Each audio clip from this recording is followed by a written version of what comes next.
Good morning. How are you? Every Tuesday I go live and I just talk about stuff that's kind of coming up for me.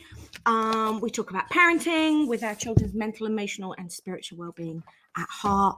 And we talk about personal growth, personal freedom, and living into our fullest expression, being the baddest, most wholehearted version of what we can be so that we can be the model for our children. So I'm going to put my gloves on because I do have some notes here this morning. So if you're new to my space, I do like to get involved in a little bit of a chat. I don't like this to be a monologue. So please, if you are joining live, get involved. Tell me what's coming up for you as you're going along. And if you're watching this back on a replay, give me a hashtag replay and let me know what your biggest takeaway was. So today I want to talk about what it means to be wholehearted. I want to talk about expansion. I want to talk about all the things that keep us small. But what the thing I'm noticing all of the time is that everybody, and I love this, I'm celebrating all of you incredible mamas out there, every single person that comes into my container or comes on the phone with me or is just interested in being a better version of themselves, because we can always be a better version of ourselves, right? There's always another level, new devil, but that's live for another day, right? It's that they want to have the most incredible relationship with their children, right? And that is what I want with my children too. This seems to be a universal thing, that everybody wants to have the most incredible connection with their children. And here's the thing, you cannot have an incredible connection with your children if you do not have an incredible connection and relationship with yourself. So much of the work that we're doing in the containers is changing perceptions, and I like unraveling is a really nice way of putting it. A lot of people come to me and they're all like a little ball of string, and it takes years. It's taken you years to get knotted into this state of uncertainty, undoubt, not trusting in yourself. And all of this, there is no blame, there is no judgment here. This is not your fault. Society, it starts when we're 4, we start getting a gold star for doing great stuff. And then what it starts being not about actually the fact that you did a great piece of work and you're really proud of it. That seems to become secondary to the fact that we need the external validation or permission, or just someone going, yes, that is a great piece of work. Whereas I am currently having these conversations with my children, and this has come from because I was listening to a great Wayne Dyer, huge inspiration for my work, and he was talking about a conversation that he was having with one of his children.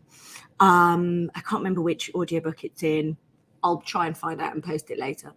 And he was talking about this girl who got a star, and she ended up taking it back to the teacher and going, do you know what, you can save that for someone who needs it. And I was like, yes, what a badass already. Society is telling us what to learn, force feeding stuff in.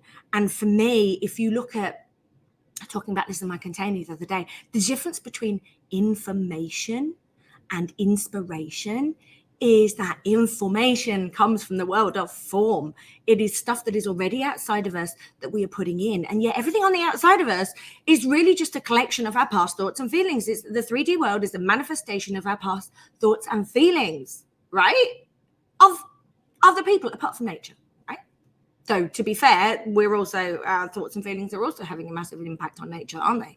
And yet when we look at the world of inspiration comes from somewhere else. Inspiration comes from something outside of us, through here. It doesn't come from stuff we already know. It's a different form of intelligence. It's a form of intelligence that I prize, and you should prize so much higher than the validation or the things that we are expecting from other people. Natasha contacted me recently. I hope you don't mind me sharing this, Natasha, because Natasha is on, about her living without the word should, which is some of the work that we did. What a game changer if our children could live without the word should? What is the expectation? Expectations are always where the stress is, mama.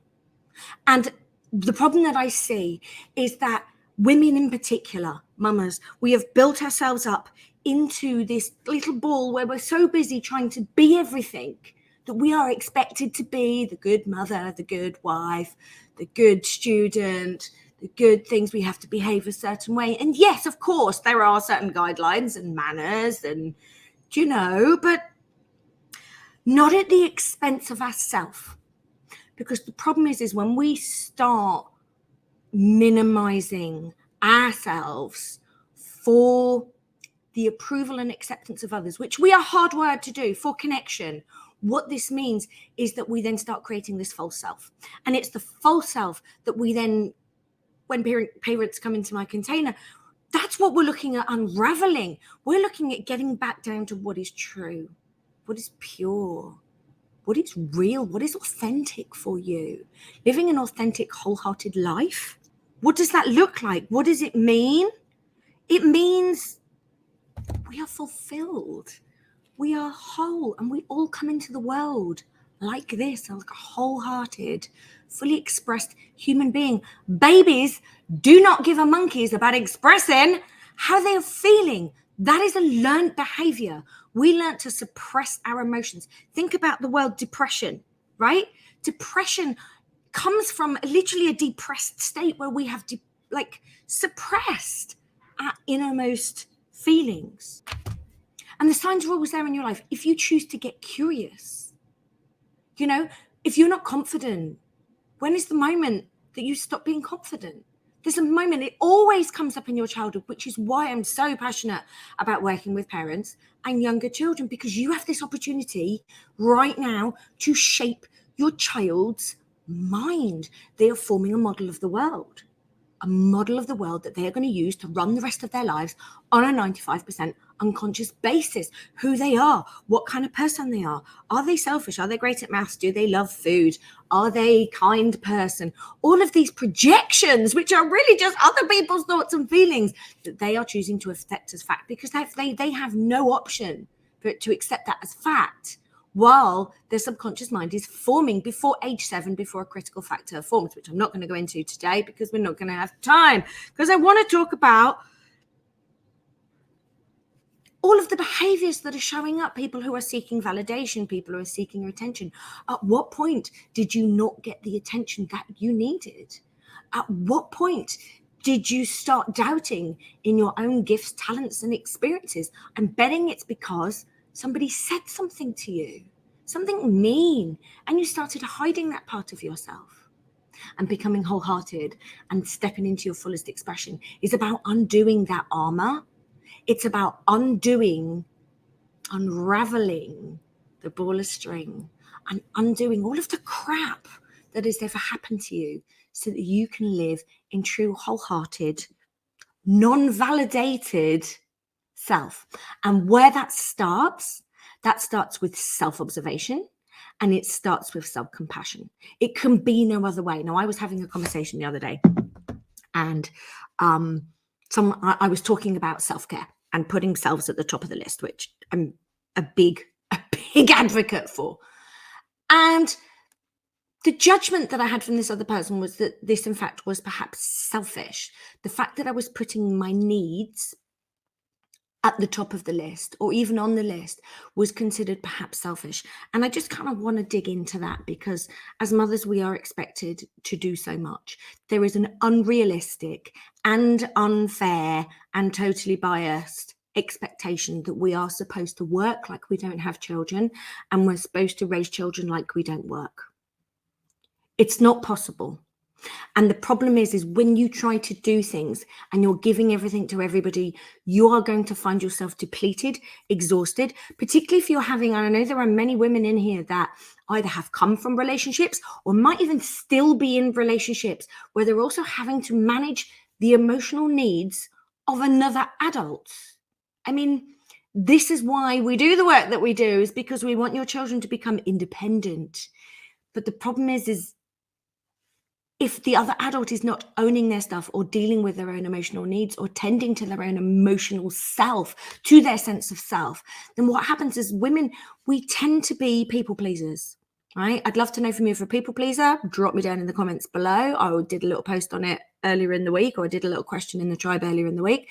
If you're people pleasing, if you're fixing, where is this coming from?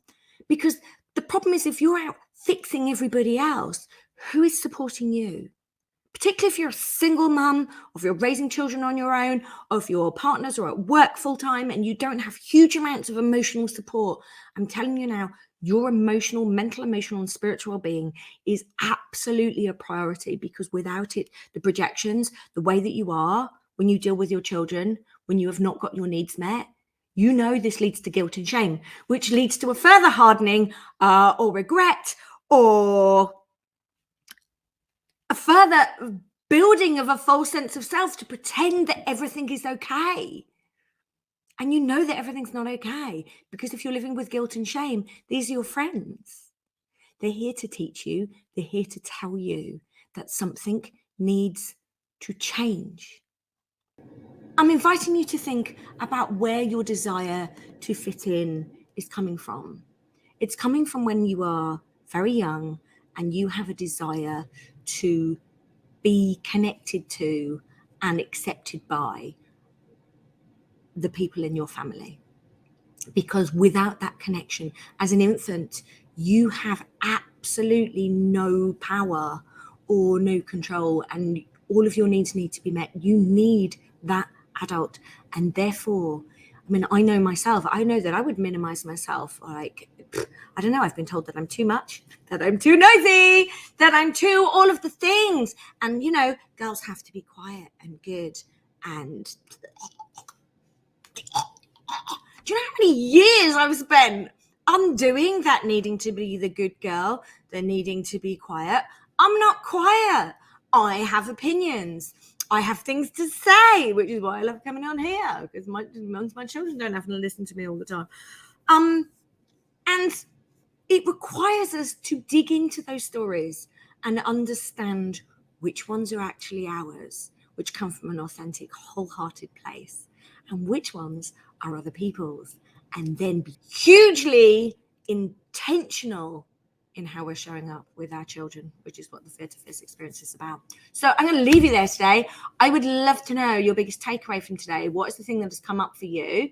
What is the thing that you most need to dig into? I know that I can sit on here and talk, but it's the people that go away and put in the work on the reflections and come back to me and make comments in the bottom. They're the ones that I know that have really got it, because they're the ones that have actually, instead of hearing the words, have then applied it to their own lives. I'm going to leave it with you today. Have the most gorgeous Tuesday, you gorgeous people. Think about the things that we've talked about today. I'd love to know your comments down below. If you would like to work with me deeper and you're ready for a new way of being, then please do drop me a message. The next Fear to Fierce container is going to be starting in a few weeks, and places are going soon. It's very, very fast. I will see you on next Tuesday for more Tiger Tuesday. In the meantime, please never, ever forget the connection with yourself is the thing that affects all other relationships, and that you never, ever, ever get a second chance to raise a child. It's your job to make sure you raise a tiger.